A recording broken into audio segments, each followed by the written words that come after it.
estamos viendo una historia que se inició en el capítulo número 3. Es la historia que en el capítulo 3 se inicia con la curación de un hombre cojo de nacimiento que estaba pidiendo limosnas a la entrada del templo de Dios en la ciudad de Jerusalén. Y Pedro y Juan, lógicamente con el poder que solo da Dios, le concedieron algo más valioso que una simple moneda o monedas. Le dieron, para empezar, la sanidad física. Y luego, por lo que vemos en el transcurso de la historia, este hombre también llegó a ser un creyente en Cristo Jesús. Entonces, ahí en el capítulo 3, que ya hemos estudiado, lo que va a hacer Pedro a partir del versículo número 11 es dar un sermón dirigido al pueblo que estaba ahí reunido en esta ocasión. Y como hemos comentado, esto ocurre ya dentro de las instalaciones del templo, que era algo inmenso, grande, quizás ni nos podemos imaginar. Y ahí estaban miles de personas reunidas que pudieron oír el sermón de la palabra de Dios. Y cuando Pedro termina su sermón, ya en el capítulo 4 se nos informa que la gente que fue salva llegaron a ser 5,000 personas.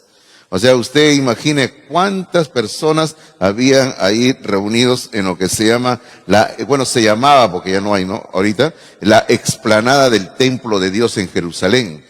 Bueno, pero tenemos que tener esto bien presente y grabado en nuestra mente, por favor, porque es un factor clave. Aquí en el capítulo 3, Pedro le da un sermón dirigido al pueblo, o sea, la gente de Israel que le están oyendo. Ahora, ¿por qué hacemos énfasis en esto? Porque en el capítulo 4 va a continuar la misma historia, pero al día siguiente.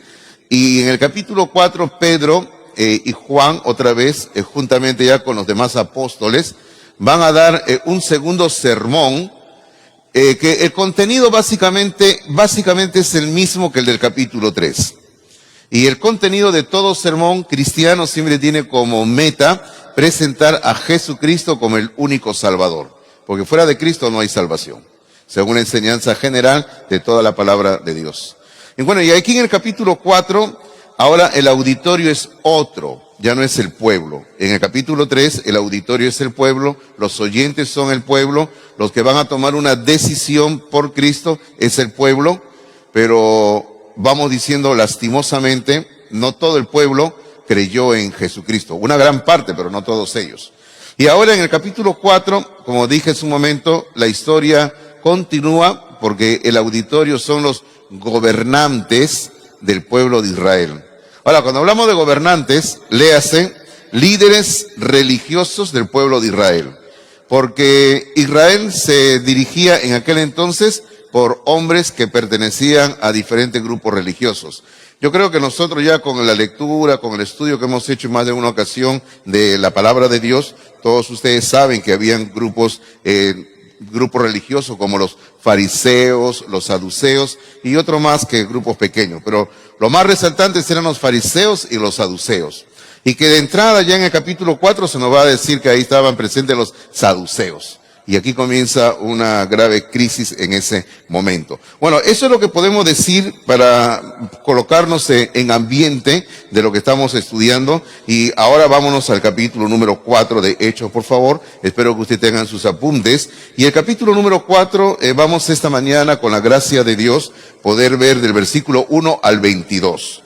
Y el título de nuestro sermón de esta mañana es El rechazo de los gobernantes. ¿Qué es lo que rechazaron los gobernantes? No lo rechazaron a Pedro y a Juan, sino que rechazaron el mensaje de la palabra de Dios. Eso es lo que ellos rechazaron.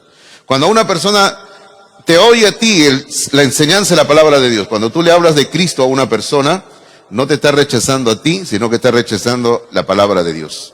Y es triste, ¿verdad?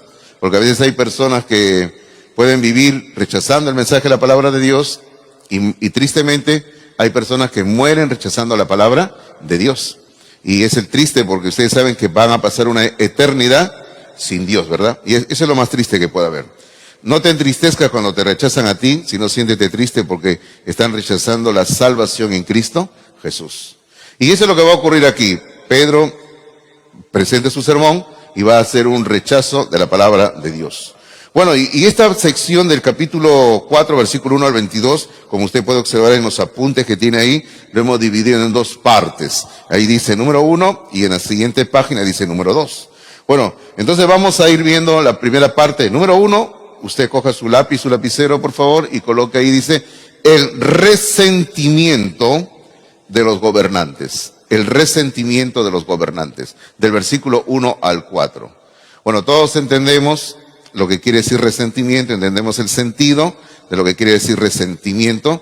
Y aquí lo primerito que va a saltar a la luz es la actitud que tenían estos gobernantes.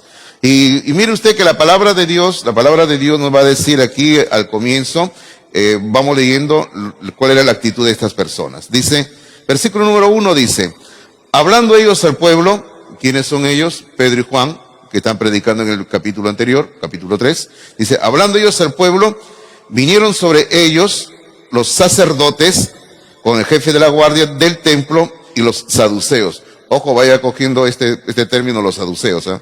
Porque esto es clave para la siguiente palabra que viene. Miren, los saduceos, ¿eh? Vinieron en este grupo para tomar presos a los apóstoles. Y el versículo número 2 dice, resentidos de que enseñasen al pueblo y anunciasen en Jesús la resurrección de entre los muertos. Ahora, aquí tenemos mucha cosa para ir como sacando hojitas de una flor, ir poquito a poquito para ir aprendiendo, pero el tiempo siempre nos gana, no podemos quedarnos demasiado tiempo en un pasaje. Pero lo primero que dice el versículo 1 era de que vienen a tomarlo preso a Pedro y a Juan y a los apóstoles, que parece que también estaban ahí presentes. Y entre todo este grupo, como le dije al final del versículo 1, se nombra a los saduceos, que era un grupo religioso. Ahora, vamos preguntándonos en esta mañana, ¿quiénes eran los saduceos? Como dije hace un momento, habían dos grupos religiosos muy grandes, los fariseos y los saduceos.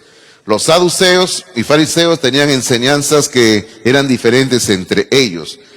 Alguna de las enseñanzas de los saduceos era que ellos, miren, no creían en la existencia de los ángeles.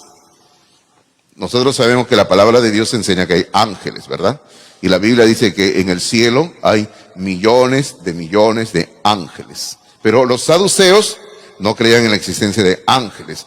Los saduceos no creían que después de la muerte existe otra vida. O sea, ellos pensaban que con la muerte terminaba todo en esta tierra y ahí, colorín colorado, el cuento se ha terminado. Sencillamente estos hombres eran materialistas, porque pensaban solamente en el aspecto temporal de la vida y que ahí terminaba todo. Pero había otra enseñanza que se desprende de todo esto. Como ellos decían, no hay ángeles, no hay una vida después de esta. Entonces ellos lógicamente también enseñaban esto, de que no existía la resurrección de entre los muertos. Claro, si no hay vida después de la muerte, ¿para qué van a resucitar, no? Porque todo se termina con esta vida según enseñaban ellos. Entonces, ahora, teniendo esa información de lo que creían, ahora usted vuelve a mirar el texto, el versículo 1 termina diciendo que vienen los saduceos, y ¿cómo comienza el versículo 2? Resentidos. Y léase aquí la palabra resentido como sinónimo de la palabra que estaban molestos, enojados, indignados, estaban alterados, estaban disconformes con lo que se estaba enseñando en ese momento. ¿Y qué era lo que estaban enseñando los apóstoles? Nos dice el versículo número 2, que estaban anunciando en Jesús la resurrección de entre los muertos. Eso era lo que lo tenían molestos a estos hombres. Y ahora, y cuando escuchan esto, van a tomarlo preso a los apóstoles en ese momento. Ahora, permítame mencionar un hecho que se va a ver más adelante, capítulo más adelante en el libro de Hechos de los Apóstoles, y que me llama la atención bastante la inteligencia del apóstol Pablo. En otra ocasión, más adelante ya, a Pablo lo toman prisionero, lo llevan al concilio, el mismo lugar, la misma persona, lo están juzgando a Pablo, y como Pablo sabía que el concilio estaba compuesto básicamente por fariseos y saduceos, y usted ya sabe que los saduceos no creían en la resurrección entre los muertos, entonces Pablo agarra y dice, no, hermano, que por aquí, que por allá, que así, que así, y Pablo dice, hermanos, me están juzgando por la resurrección de entre los muertos. ¿Y qué cree que pasó? Los del concilio se comenzaron a pelear entre ellos. Fariseos y saduceos se comenzaron a pelear y Pablo estaba paradito ahí tranquilo, ¿no? Mirando cómo se trompeaban entre ellos. Porque así eran ellos, hermanos. Eran gente muy extrema en cuanto a sus creencias.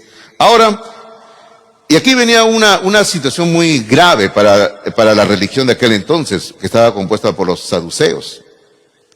¿Cuál era lo grave? Si la resurrección de Jesucristo había sido real, fíjense, ellos decían, ¿no? Si la resurrección de Jesucristo había sido real, entonces nuestra religión que creemos los saduceos se viene por los suelos. Por eso que están resentidos. Por eso que están molestos. Ahora, no tenían la actitud de decir, vamos a examinar lo que estos hombres dicen, qué es lo que enseñan las Escrituras. Eso ellos no decían, sino que ellos estaban sencillamente molestos. Ahora, usted dirá, ¿y por qué estaban molestos? ¿Por qué no iban a las Escrituras? Es que, hermano, los judíos, y fíjense, voy a emplear la palabra los judaizantes, el judaísmo. Y eso tiene que ver con el judaísmo contemporáneo también. El judaísmo, ellos creen en otros libros que se llaman el Talmud. Ellos no tanto creen en el Antiguo Testamento como muchos de ustedes piensan, por si acaso. Muchos de ustedes creen que los judíos, ellos estudian solo el Antiguo Testamento, veneran el Antiguo Testamento, leen la palabra de Dios. Ustedes están equivocados. Si alguien piensa así, por si acaso. Si alguno de ustedes le pone velitas al judaísmo actual, está equivocado, revise bien la situación. El judaísmo actual, hermanos, ellos creen en el Talmud, que es una serie de comentarios de la palabra de Dios. O sea, ellos no van tanto a la palabra de Dios, ellos no van así como nosotros a leer la Biblia. Ellos van al Talmud y ellos leen ahí. ¿Y usted sabe lo que el Talmud enseña sobre Jesucristo? El Talmud enseña que Jesucristo es el hijo de una mujer que lo tuvo de una forma fuera del matrimonio con un soldado romano. Ellos dicen así, y la palabra que ellos utilizan es, y que está en la Biblia, en otros casos dice, Jesucristo es un bastardo, dicen ellos. Y ellos en el Talmud, hermano judío, está escrito donde ellos dicen que Jesucristo no es el Hijo de Dios y que Jesucristo se ha ido al infierno, dice. Así dicen los judíos, por si acaso. Ahora, ¿usted con esa información le queda gana de seguirle poniendo velitas al judaísmo moderno? No, señor. El judaísmo moderno es ateo. Ellos están en contra de Dios, en contra de Jesucristo, en contra de la Biblia. Y eso es lo mismo que estaba ocurriendo ahí. Estaban en contra del sermón que había predicado Pedro y Juan. Por eso es que están molestos. Ahora, sin embargo, estos líderes cuando escuchan esto, ellos toman una decisión. Una decisión que yo digo que les va a llevar rumbo a una oportunidad perdida. Miren lo que dice el versículo número 3, por favor. El versículo número 3 dice, y les echaron mano, o sea, los tomaron prisioneros, y los pusieron en la cárcel hasta el día siguiente, porque era ya tarde. Pero muchos de los que habían oído la palabra, se refiere a lo que había ocurrido en el capítulo número 3, dice, creyeron, y el número de los varones era como 5,000. Fíjese cuánta gente pudo creer en el sermón que había anunciado Pedro y Juan en el capítulo número 3. Ahora, ¿qué ocurre en ese momento? Nos dice el versículo número 3, que los tomaron a Pedro y a Juan y a todos los apóstoles que estaban ahí reunidos y los metieron a la cárcel. Y se nos dice en el versículo número 3 que lo pusieron hasta el día siguiente, porque ya era tarde. El día siguiente viene a ser lo que se nos va a relatar luego en el capítulo número 4. Pero observe que el versículo 4 también nos informa, el versículo 4 nos va a informar de que el resultado de predicar la palabra de Dios, dice que vinieron como 5,000 personas. Tanta gente creyendo en Cristo. Y como hablábamos la vez pasada ante el sermón de Pedro del capítulo número 2 de Hechos, hermanos míos, estábamos diciendo, hermano, la palabra de Dios nunca vuelve vacía. Siempre la palabra de Dios trae resultados. ¿Trae resultados para bien o trae resultados para mal? Ahora, ¿cómo es eso que para mal, pastor? Claro, porque hay gente que rechaza el sermón de la palabra de Dios, y cuando alguien rechaza el sermón de la palabra de Dios, su corazón se endurece, y si es una persona que no es cristiana, está con un peligro latente que si muere sin Cristo, va rumbo a una eternidad sin Dios. Por eso es que la palabra de Dios trae resultados. Pero cuando alguien abre su corazón a la palabra de Dios y la recibe con alegría, con gozo, La Biblia dice que la palabra penetra, echa raíces, crece y esa palabra va a producir fruto a 100%. Así dice la palabra del Señor. Así que aquí tenemos un tremendo resultado, ¿verdad? Ahora, pero observe que dice que muchos de ellos creyeron. Y es importante esto de creer, hermano, porque en el capítulo número 3, Pedro los ha invitado a ellos a arrepentirse y a convertirse de la maldad de sus caminos. Dice, para que se conviertan de su maldad, dice. Estoy refiriéndome al capítulo 3, en el versículo 19, al versículo 26, donde Pedro ha predicado y les hace esa invitación. Pedro los invita a arrepentirse y a convertirse de su maldad. Pero ahora aquí en el capítulo 4, versículo número 4, se nos dice que ellos creyeron. O sea, se utiliza otra palabra. Arrepentirse, convertirse, creyeron y todo lo demás. Es que, hermano, la creencia en Jesucristo es una decisión integral en el ser humano. Hermano, el creer en Cristo no solamente es una cuestión mental o intelectual, sino el creer en Cristo es una decisión completa que toma la persona en todo su ser. Es por eso que se utilizan estos términos aquí de creer, se utiliza el término de arrepentirse y se utiliza el término de convertirse. Ahora, nosotros le hemos añadido en la jerga contemporánea, en el cristianismo, acepta a Jesucristo, ¿no? Bueno, que no está mal, pero no aparece ese término, esa expresión, no aparece en la Biblia. En la Biblia más habla de creer, arrepentirse, convertirse de la maldad y todo lo demás. Es por eso que en sus notas hemos colocado un pensamiento, por favor, anote usted y dice, nadie en la Biblia solo acepta a Jesús como su Salvador. ¿Es cierto? Nadie en la Biblia solo acepta a Jesús como su Salvador. Ahora, ¿qué ocurriría si alguien solamente por aceptar a Cristo es salvo? Hermano, sería lo que muchas veces hemos hablado aquí en la iglesia, un evangelio barato, un evangelio pobre. Pero nadie en la Biblia solo acepta a Jesús como su Salvador y como quien dice, ya eres salvo, ¿no? Eso no. ¿Qué hay en la Biblia? Ahí en su nota dice, todos reconocen que Jesús es el Señor, y se arrepienten. Asunto que también hemos estudiado, ¿ah? Usted puede chequear y anote ahí una cita, Romanos capítulo 10, versículo número 9 y versículo número 10. Romanos capítulo 10, versículo número 9 y versículo número 10, donde se ve claramente que dice, ¿no?, que hay que creer con el corazón, pero que Jesús es el Señor, ¿verdad? Y así una persona es salva. Hermano, tiene que haber todo esto. Para que una persona sea salva, no solo hay que decirle, acepta a Cristo, sino que hay que decirle, recíbelo como tu Señor, recíbelo como tu Salvador, pero tienes que arrepentirte. Y tienes que dejar toda la maldad de tu camino. Porque si una persona no se arrepiente, no hay salvación. Salvación se obtiene por arrepentimiento. Y arrepentimiento es, por decirlo así, el primer paso hacia una vida transformada por el Evangelio de Jesucristo. Bueno, entonces hasta ahí, como dice hasta el versículo número 4, estamos preparando el cuadro. Estamos recién viendo qué es lo que ocurre antes de lo que venga que Pedro, Juan y los apóstoles se presenten ante el concilio de los judíos ahí en Jerusalén. Ahora entramos a la segunda parte de nuestro sermón. Usted ve ahí en su nota que dice número 2, grande, y entramos a la segunda parte y anote ahí por favor, la segunda parte es la respuesta de los gobernantes, la respuesta de los gobernantes.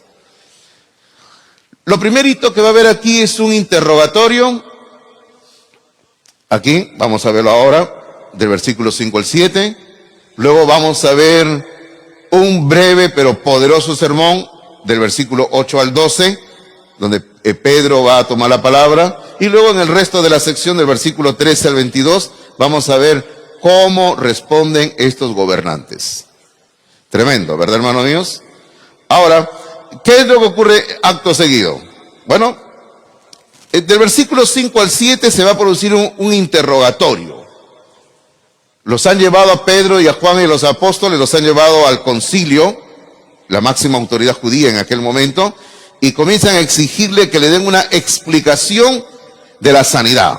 Miren, observen este cuadro, ¿eh? Este cuadro es interesante, ¿eh? Ellos le dicen, miren, nosotros sabemos que ustedes han sanado a este hombre que estaba ahí, porque el hombre estaba ahí parado, el hombre cojo.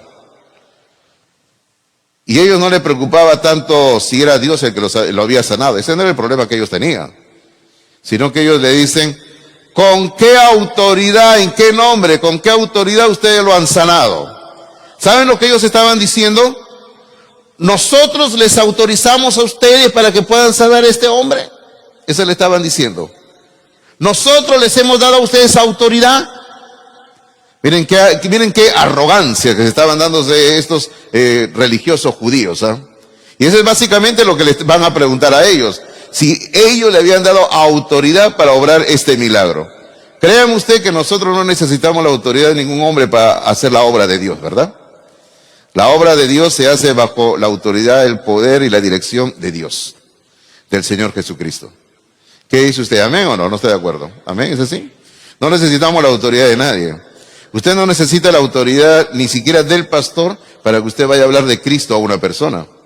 Es nuestro deber cristiano hablar de Cristo a toda persona. Usted no necesita la autoridad del pastor ni siquiera de la iglesia si hay un hermano o una hermana que está enfermo, enferma, pasando un problema, y si usted quiere orar por la persona, ore por ellos. Usted no necesita llamarme por teléfono para decir, Pastor Hidalgo, ¿me autoriza? Hágalo hace rato. Lo único que usted necesita es decirme, pastor, venga para que almorcemos juntos, ¿no? Amén. Ahí sí vamos corriendo, ¿verdad? Ahí sí. Pero no necesitamos autoridad de nadie para hacer la obra de Dios. La obra de Dios se hace porque es la orden que Dios nos ha dado a todos nosotros. Bueno, ¿qué ocurre aquí? Bueno, versículo número 5, comienza el interrogatorio, como estábamos diciendo, y vaya observándola cómo va creciendo la oposición, Siempre la oposición crece. Dice, versículo 5, dice así. Aconteció el día siguiente que se reunieron en Jerusalén los gobernantes, y luego comienza a decir quiénes son estos gobernantes. Son los ancianos, los escribas, y luego menciona a algunas personas por nombre. Dice el sumo sacerdote Anás, viejo conocido nuestro, ¿verdad? ¿Se recuerdan Anás? Luego Caifás, también viejo conocido nuestro, hombre que estuvieron directamente involucrados en la crucifixión de Jesucristo. Y luego menciona a otros fulanos como Juan y Alejandro. Y dice, y todos los que eran de la familia de los sumos sacerdotes. Así que la oposición está creciendo, porque si uno observa versículos anteriores, la oposición era menor, pero ahora se menciona a más gente, y gente, digámoslo así, importante. Se reunieron todos ellos al día siguiente para juzgar a los apóstoles. Ahora, todos estos gobernantes de Israel, como dije hace un rato, lo que quieren saber es con qué autoridad han hecho este milagro. Eso es lo que quieren saber.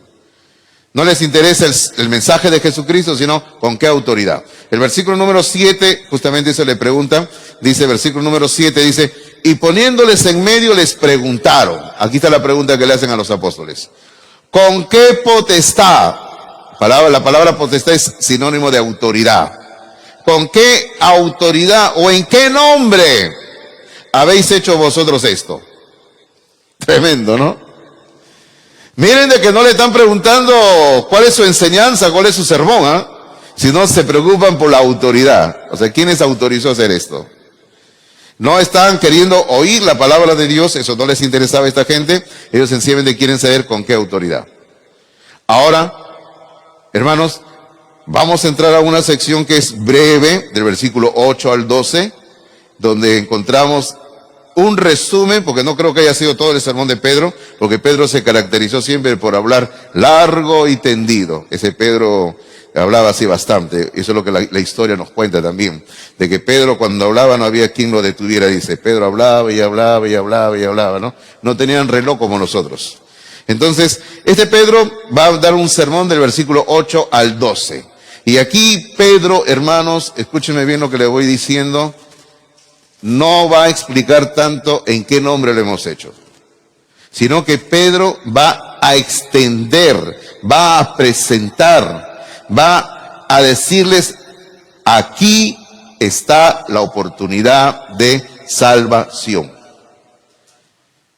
Hermano, Pedro va a aprovechar la oportunidad para hablar de Jesucristo a este grupo de hombres que estaban ahí presentes.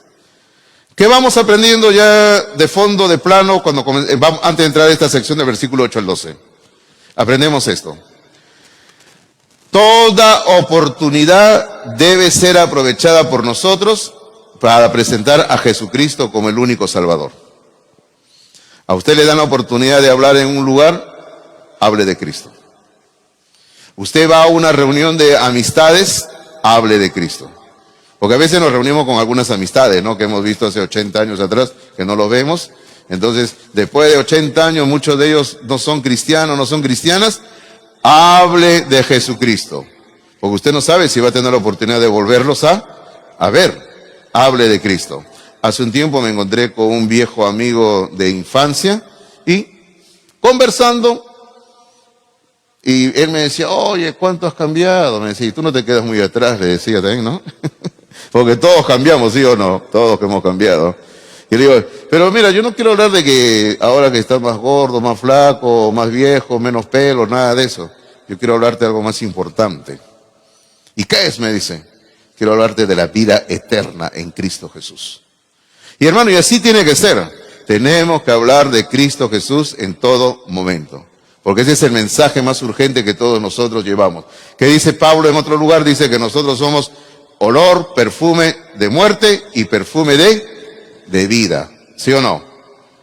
¿Entiende usted esa comparación que hace Pablo? Perfume de muerte y perfume de vida. Ahora, no está hablando del olor corporal, por si acaso, ¿ah?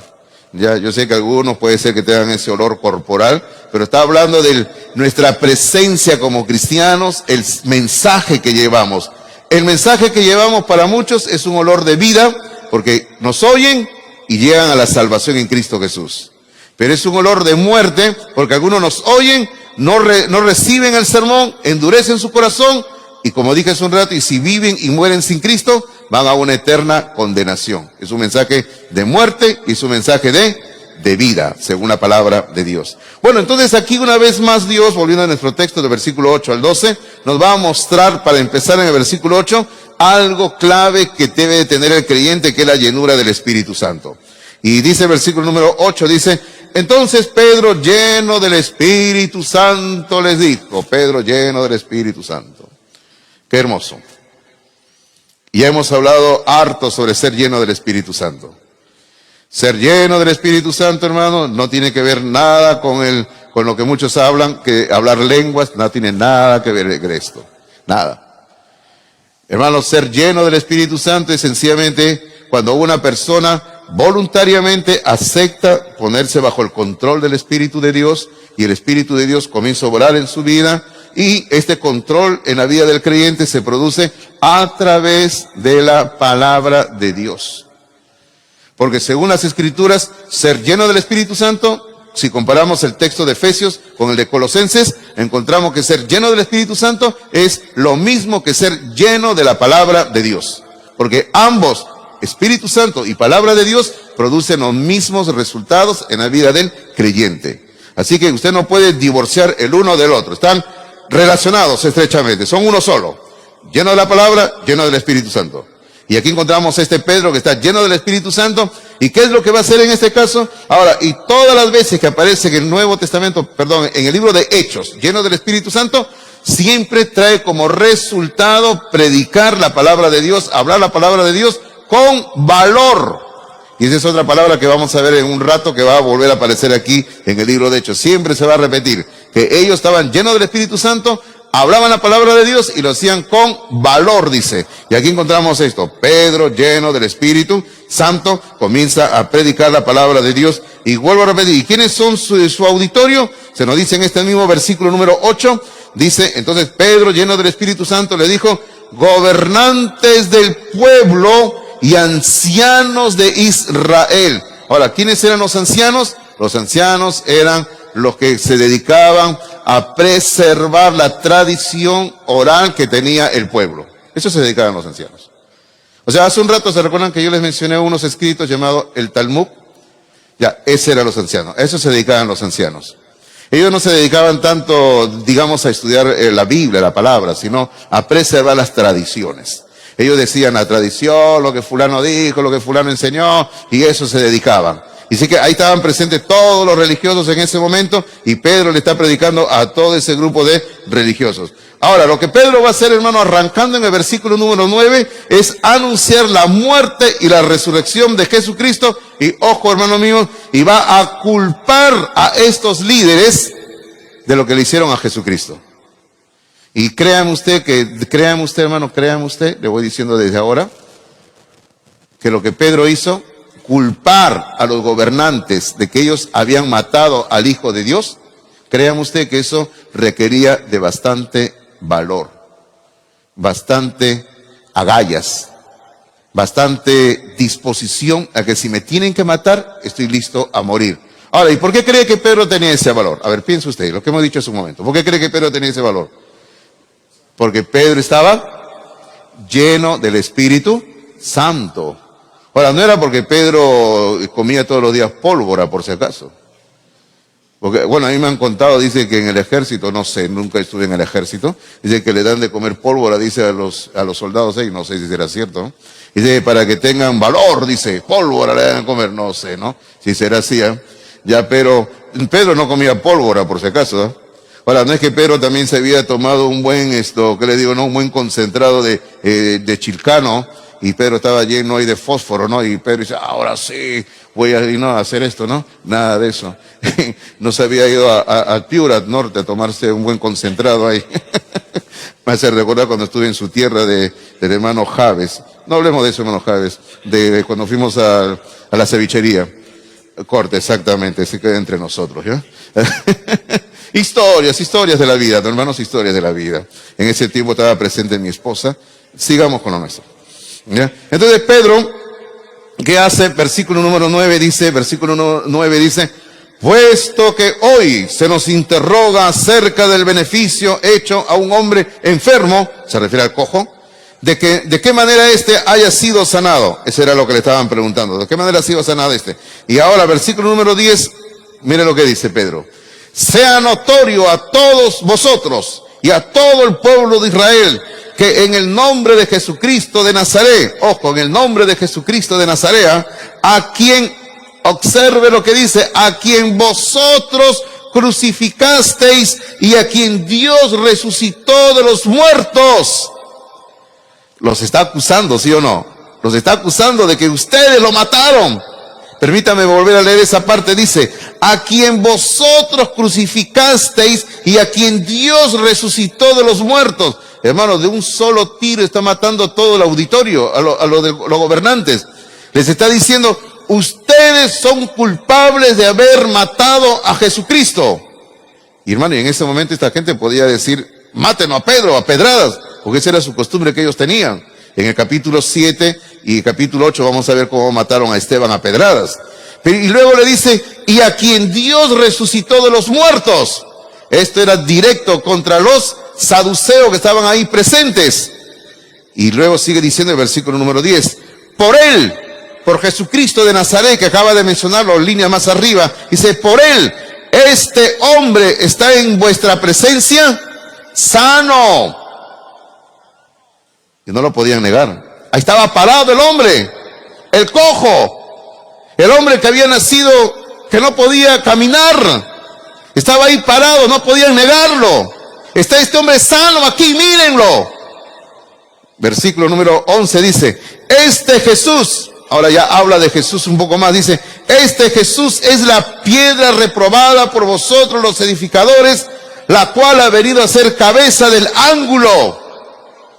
Bueno, en este versículo número 11 hay una teología tremenda. Mire, para empezar, está exaltando a Jesucristo a la autoridad máxima que es Dios, porque Jesucristo es Dios. Luego está haciendo referencia a algo que había en aquel entonces. ¿Qué era lo que había en aquel entonces? A una piedra. Bueno, ¿qué había ocurrido con una piedra? Usted sabe que el templo de Dios se construyó usando piedras que traían de muy lejos, de las canteras. La historia nos cuenta de que cuando estaban trayendo cierta piedra que iban a colocar en el ángulo, en la esquina, digámoslo así, la parte más importante que soportaba el peso en aquel momento del templo, porque el templo estaba ubicado en la explanada de un monte, o sea, en la parte superior, y lo que ellos hicieron fue aplanar el monte, y colocaron rellenos a los costados para que el monte se pueda sostener y el templo se pueda sostener ahí. Entonces tenían que colocar una piedra grande, digámoslo así, en el ángulo que soportara el peso, digámoslo así, la piedra más importante. Entonces cuando estaban trayendo cierta piedra para colocarla ahí en la esquina, llegó la piedra de tan lejos, pero esa piedra no pasó, no calificó. No pasó el examen que necesitaba. Así que lo que hicieron fue, a esa piedra, cuenta la historia, que digamos la tiraron a un lado, la botaron. Y luego trajeron otra piedra que según los expertos en ese entonces sí reunía las características para la construcción y la colocaron a nueva piedra. Entonces pasaba el tiempo y pasó el tiempo y fíjese, pasaron cuánto tiempo hasta la época de Jesucristo y esa piedra seguía ahí tirada. Bueno, ¿quién le iba a llevar también? Porque era una piedra inmensa, según cuenta, que pesaba toneladas, pues, ¿no? Así que mejor, lo más fácil fue tirarla y la tiraron. Y todos sabían, esta es la piedra reprobada del ángulo, no sirve para nada. Así todos hablaban de esa piedra, la piedra que no sirve para nada, la piedra reprobada del ángulo. Entonces Pedro ahora dice, Jesús es esa piedra reprobada por ustedes los edificadores. Y la piedra que ustedes rechazaron, la piedra que ustedes votaron, le dice en el versículo 11, dice, ha venido ahora a ser cabeza del ángulo. O sea, lo que los hombres desecharon, Dios lo ha recogido. Lo que los hombres no supieron apreciar, Dios le ha dado el valor suficiente y necesario. Y Cristo Jesús es esa piedra. Hermano, en otra parte de las Escrituras, Pablo va a usar figuras similares. Por ejemplo, va a decir que Cristo es la cabeza de la iglesia, y así. Pero aquí va a hablar de la piedra reprobada por los edificadores. Bueno, y eso era algo que ellos entendían en ese momento. ¿A qué piedra se refería? Bueno, luego ahora llega al clímax en su breve sermón que tenemos consignado aquí en el capítulo 4, el versículo número 12. ¿Cuál es el clímax? Versículo que todos conocemos de memoria inclusive, que dice versículo 12, y en ningún otro hay salvación. O sea, en esa piedra, en la piedra que ustedes han reprobado en Jesucristo. Y en ningún otro hay salvación, porque no hay otro nombre bajo el cielo dado a los hombres en que podamos ser salvos. Y gloria a Dios por eso, ¿verdad? Amén, ¿verdad, hermanos míos? No hay otro nombre bajo el cielo dado a los hombres en que podamos ser salvos. Solamente en el nombre de Cristo Jesús. No hay salvación en el nombre de la Virgen María, no hay salvación en el nombre del apóstol Pedro, no hay salvación en ningún apóstol, no hay salvación en ningún santo, no hay salvación en ninguna virgen, no hay salvación en nada ni nada de lo que usted pueda hacer ni ir a ningún lugar, solamente en Cristo Jesús. Hace años estaba con mi esposa y siempre me ha gustado visitar la ciudad de Arequipa, una ciudad muy hermosa. Lamentablemente no soy arequipeño, ¿no? Si hay aquí algún arequipeño, lo sentimos. Perdón, esto los felicitamos, ¿verdad? Así es, ¿no? Pero una ciudad muy hermosa, la ciudad de Arequipa, muy hermosa. Siempre me ha gustado. La ciudad, tengo muy buenos amigos, amistades tengo allá. El otro día me estaba comunicando con un amigo de Arequipa también. Y estábamos ahí en Arequipa, no recuerdo la fecha, ni tampoco recuerdo el nombre, pero tienen, creo que su virgen ahí cerca de un cerro van, no recuerdo, alguno de ustedes quizás sabe, pero estaban haciendo su paseo, y se ve, pues desde la ciudad se ve cuando están yendo por la carretera y subiendo el cerro, se ve, están haciendo su peregrinaje anual a la virgen que tienen ahí en el cerro, en las laderas. Entonces, yo no sabía lo que era, para empezar, ¿no? Y estaba en el centro de la ciudad y yo le pregunto a un caballero, ¿y qué es esa tremenda cola que se ve ahí de gente en el cerro? ¿Están regalando algo? Le digo, para ir también, ¿no? ¿Ya? Porque esa es la actitud del peruano. Si están regalando, también me voy, ¿sí o no? ¿No? Y me cuentan, no, señor, que este por acá, que así, que la Virgen, creo que de Chapi, creo, no quién será la Virgen. Sí, de Chapi, ¿no? Será, pues no sé. Ni me guío por ti, hermano Jaime, porque tú eres norteño, estamos hablando del sur. Entonces, dicen, no, que aquí están yendo porque es el peregrinaje anual, señor. Y me dice, ustedes también, o sea, se refería a mi esposa y a mí, ustedes también deberían ir. ¿Y cuál sería el propósito? Le digo, no, es que así, me hablaba acá, así usted va a obtener entrada al cielo. Ah, ya. Y yo le quiero decir, caballero, que eso no lo va a salvar a usted, le digo. Porque ni siquiera haciendo peregrinación a cualquier santuario de a cualquier virgen en esta tierra, le da salvación a un ser humano. Eso no da salvación. La salvación, como dice en este versículo 12, solo está en el bendito y único nombre de Cristo Jesús. Ahora, acá no importa si tu mamá es cristiana, por si acaso, ¿eh? Acá nadie entra al cielo, como dice en otro lugar, teniendo palanca, o como decimos los peruanos, teniendo vara. Nadie entra al cielo teniendo palanca o vara. Acá no es que el pastor Hidalgo me bautizó, que el pastor es mi tío, que el pastor es mi padrino, que el pastor puso sus manos en mi cabeza. De repente puse tu mano en tu cabeza porque me estaba cayendo yo y me apoyé en algo, ¿no? Pero por si acaso, no diga usted eso, ¿no? Que el pastor Hidalgo es mi pataza, que un día nos fuimos a comer ahí rico y no. Hermano, eso no le salva a nadie. Así es, la única salvación que tenemos es a través de creer en el bendito nombre de Cristo Jesús. No hay más.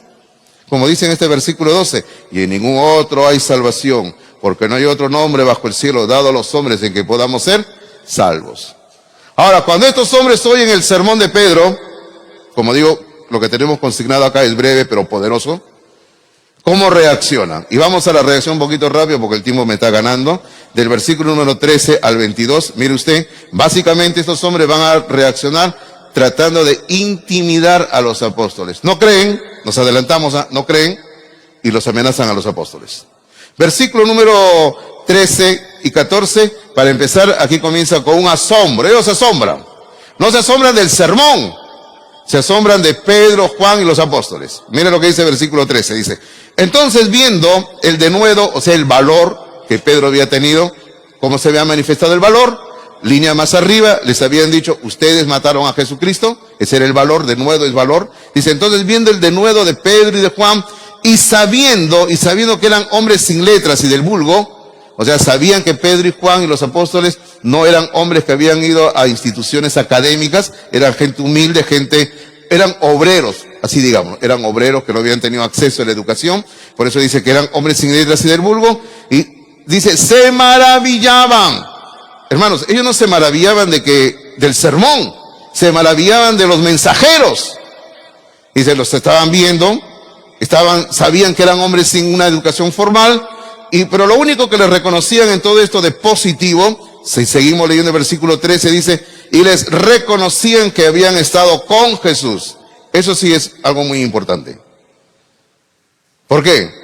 Porque cuando una persona, hombre o mujer, pasa tiempo en la presencia del Señor Jesucristo, a través de la palabra, a través de la oración, en comunión, hermanos míos, eso es como un acto reflejo, se va a notar.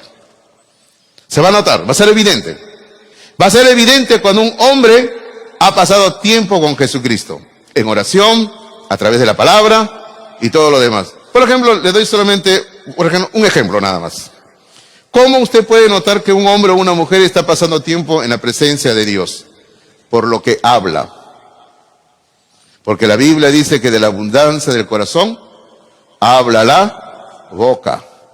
Si una persona solamente habla cosas que no traen ninguna bendición, ninguna edificación, pues ese hombre no está pasando tiempo en la presencia de Dios.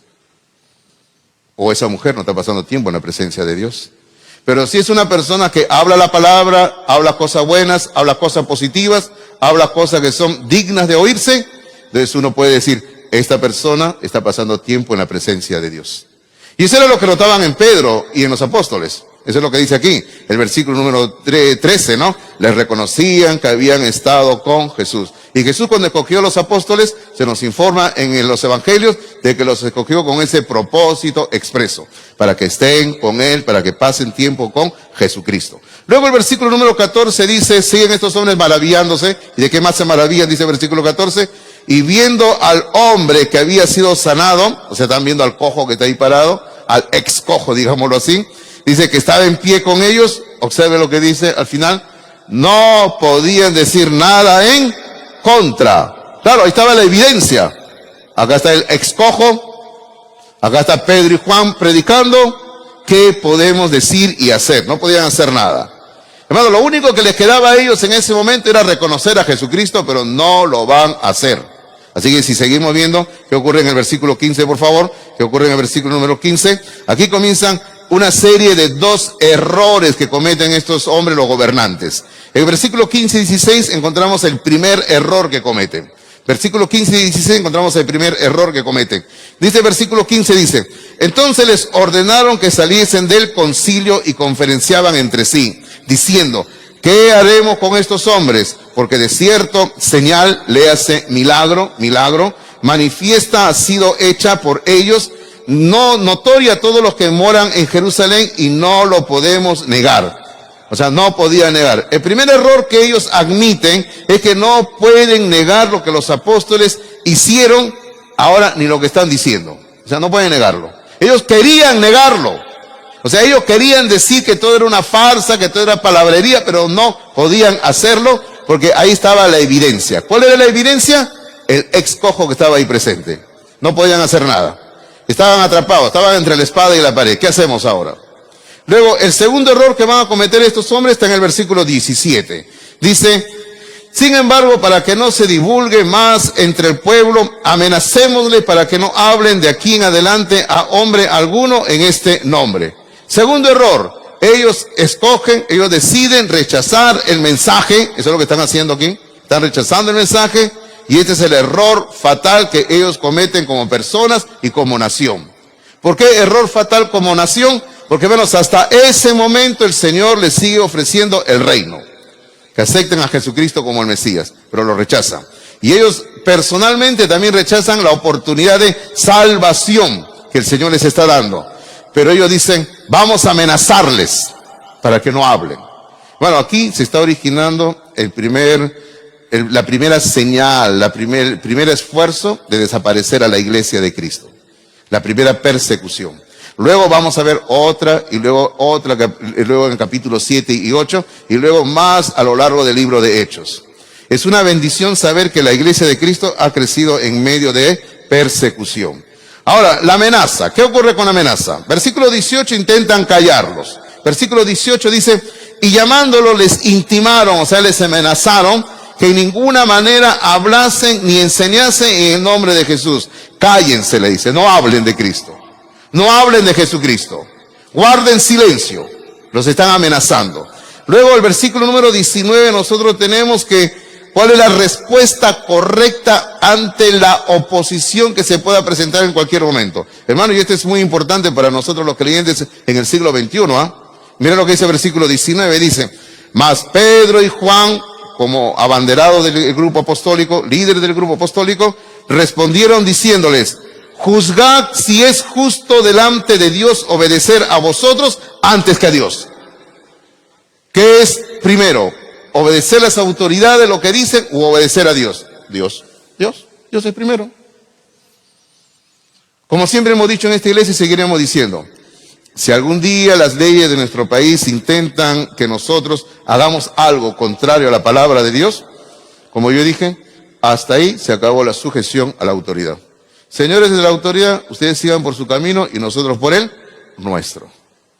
Si algún día, supongamos, salen leyes que intentan hacernos que la iglesia tome acciones y decisiones contrarias a la palabra de Dios, no, Señor, no lo vamos a aceptar. Nosotros nos sometemos a Dios antes que a las autoridades. Es por eso que hemos colocado un pensamiento ahí. Mire lo que dice el pensamiento, dice, siempre debemos obedecer. Siempre debemos obedecer. ¿Qué es lo que tenemos que obedecer? Siempre dice la palabra de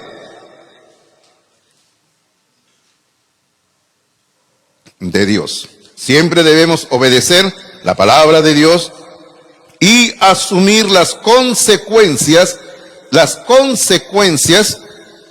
que vendrán con tal decisión. Porque créame usted que cuando nosotros decidimos obedecer la palabra de Dios, van a haber consecuencias. Mire usted, por ejemplo, usted en su hogar, usted es cristiano, cristiana, pero usted decide obedecer la palabra de Dios. Va a haber consecuencias. Si el resto de los familiares, aún a pesar que digan que son cristianos, pero no quieren obedecer la palabra de Dios, porque si hay creyentes que no quieren obedecer la palabra de Dios, pero usted decide obedecer la palabra de Dios, va a haber consecuencias. Ahora, pero si usted tiene la situación de que los demás no son creyentes, pero usted decide obedecer la palabra de Dios, igual va a haber consecuencias. Por ejemplo, permítame preguntarle, y no tiene que decir nada, pero solamente dejo ahí para que usted lo responda en su corazón y decirle, no, ustedes están aquí, hoy aquí en el templo, domingo, han venido a las 8 de la mañana, un poquito más, están aquí escuchando la palabra de Dios. Bueno, luego algunos de ustedes se retiran, algunos se quedan para la clase que iniciamos a las 10 de la mañana en el otro piso, y así lo demás. Dígame usted, ¿algunos de ustedes han tenido problemas en su casa para salir de la casa y venir a la iglesia? Sí, yo estoy seguro que han tenido problemas. Porque siempre hay personas, si usted vive con otra persona, que ponen todos los pelos, ¿sí o no? Ay, otra vez vas a ir a tu iglesia. ¿No te cansas de ir a tu iglesia? Escuchar a ese gordo todo el tiempo, ¿no? ¿Ya? Otra vez a tu iglesia. Y seguro que la noche vas a volver a ir a tu iglesia otra vez. Otra vez a tu iglesia. Ya te están lavando el cerebro. Llévate tu cama, vete a dormir con el pastor Hidalgo. Por favor, no tengo tanto espacio aquí para recibir a tanta gente. Así de repente algo así le dicen, ¿sí o no? Lo botan ustedes de su casa. Y hermano, pero por eso le digo, cuando uno decide obedecer la palabra de Dios, usted tiene que estar listo o lista a pagar las consecuencias. Ahora, eso llévelo a algo más grande. Hemos hablado de algo tan sencillo de lo que ocurre en la casa, ¿no? Fíjese usted que a nivel de sociedad, a nivel de país, se presenta una situación que aquí en Perú no lo estamos viviendo, ¿ah? Pero en otros lugares sí lo están viviendo, por si acaso. Llámese Asia, llámese África, llámese en algunas regiones de la India, lo están viviendo. Donde cristianos deciden poner las manos en el arado, servir a Cristo, y ahí viene oposición de parte de otras personas, persecución, cárcel y aún hasta muerte. Por eso le digo, cuando uno decide obedecer la palabra de Dios, va a ocurrir siempre algo. Vamos avanzando, y en el versículo 20 volvemos a ver, digámoslo así, el resultado de la llenura del Espíritu Santo. Versículo número 20 dice, porque no podemos dejar de decir lo que hemos visto y oído. Un creyente jamás puede quedarse callado. Un creyente siempre tiene que hablar de Cristo. Ahora, los gobernantes ante esta situación, otra vez, los amenazan y lo dejan libre, después de amenazarlos. Y con esto estamos terminando ya esta sección, versículo 21 y versículo número 22 dice, ellos, los líderes, les amenazaron y les soltaron, no hallando ningún modo de castigarles, al menos por ahora no los castigan, ¿eh? En otro momento sí los van a castigar duramente con varas en las espaldas. Por causa del pueblo, dice, porque todos glorificaban a Dios por lo que se había hecho. Claro, era evidente, pues sí o no. Sanar a un hombre cojo de nacimiento que todos sabían que era realmente un hombre cojo, hermano, era algo que había causado sorpresa a todos. Luego el versículo 22 dice, ya que el hombre en quien se había hecho este milagro de sanidad tenía más de 40 años, y digámoslo así, y todos lo conocían a este hombre. Todos lo conocían. Así que no era un engaño, no era una mentira, no era una burla, era una sanidad real, era una sanidad sincera, que todos eran testigos de lo que se había hecho en ese momento en la vida de ese hombre. Ahora, todo lo que hemos dicho esta mañana, hermanos míos, permítame resumirlo en 3 enseñanzas. Eso no está en sus notas, eso le doy ya un plus, y déjeme resumirlo en 3. Número 1, Dios siempre sigue mostrando su misericordia. Dios siempre sigue mostrando su misericordia. Porque este pueblo, hermano de Israel, los líderes, habían matado a Jesucristo, y el Señor, aún a pesar de eso, sigue mostrando su misericordia, porque le sigue extendiendo la oportunidad de salvación en Cristo Jesús, de perdón. Todo eso les ofrece. Por eso decimos la primera enseñanza es que Dios siempre sigue mostrando su misericordia. Y eso es lo que usted le tiene que decir a toda persona. Aun cuando tú te burlas de Dios, dile, Dios sigue mostrando su misericordia. Número 2, segunda enseñanza, es que servir a Dios muchas veces acarrea sufrimiento. Servir a Dios muchas veces acarrea sufrimiento. Y ya lo estábamos hablando, la persecución, el rechazo. Ahora al menos solamente pasaron una noche en la cárcel, en otra ocasión van a pasar en la cárcel, los apóstoles les van a dar en las espaldas con varas, los van a maltratar físicamente, y más adelante se va a desatar una persecución mucho más fuerte contra ellos, donde van a perder la vida algunos de ellos. Ahora, ahí tenemos un pasaje en sus notas que es Juan capítulo 15, versículos 18-20, donde encontramos una bonita promesa de Cristo. ¿Qué dice ahí? Dice, si el mundo os aborrece, sabed que a mí me ha aborrecido antes que a vosotros. Si fuerais del mundo, el mundo amaría lo suyo, pero porque no sois del mundo, antes yo os elegí del mundo, por eso el mundo os aborrece. Versículo 20, acordaos de la palabra que yo os he dicho, el siervo no es mayor que su señor. Si a mí me han perseguido, también a vosotros os perseguirán. Si han guardado mi palabra, también guardarán la vuestra. Hermano, ahí tenemos una bendita promesa del Señor, entre otras. ¿Cuál es la bendita promesa? Persecución. Así que usted no crea que ser cristiano es fácil, ¿verdad? Por eso le decía varias veces, hermano, si alguien dice, conviértete en cristiano y todo va a ir bonito, fácil, no es así, esa es mentira. Porque en cualquier momento se desata una persecución, o en la casa tienes una persecución, o en el centro de trabajo hay una persecución, oposición, pero es la promesa de Cristo, va a haber oposición. Tercera y última enseñanza que encontramos en lo que hemos estado viendo esta mañana es nuestro deber. ¿Cuál es nuestro deber? Proclamar salvación en Jesucristo. Proclamar salvación en Jesucristo. Y terminamos otra vez haciendo referencia al versículo 12, que es un versículo precioso, hermoso, para hablar de salvación en Cristo, que dice el versículo 12, y en ningún otro hay salvación, porque no hay otro nombre bajo el cielo dado a los hombres en que podamos ser salvos, solo en Cristo Jesús. Oramos, por favor, oramos. Padre, damos gracias por esta hermosa mañana, Señor, de domingo, que es el día del Señor, que el mejor lugar donde podemos estar en el día del Señor es en la casa del Señor, Señor Padre. Y como siempre he dicho, no importa la condición física de tu casa, si es un lugar que ha sido separado para tu honra y gloria, esa es tu casa, Señor. Y gracias, Padre, porque hemos abierto tu palabra, nos hemos gozado, nos animamos, sabemos que en medio de la persecución hay que tener valor y hay que seguir proclamando a Cristo como Salvador. Padre, si alguien que nos ha oído esta mañana aún no tiene a Cristo como Salvador, pedimos que tú le des esa oportunidad de abrir su corazón y venir a Cristo. Pero que todos nosotros seamos fuertes, que tengamos valor para hablar de Cristo a otras personas. Padre, bendice la última parte de esta reunión y nos encomendamos en tus manos, orando en Jesucristo. Amén. Amén, Señor. Dios les bendiga a ustedes, mis hermanos.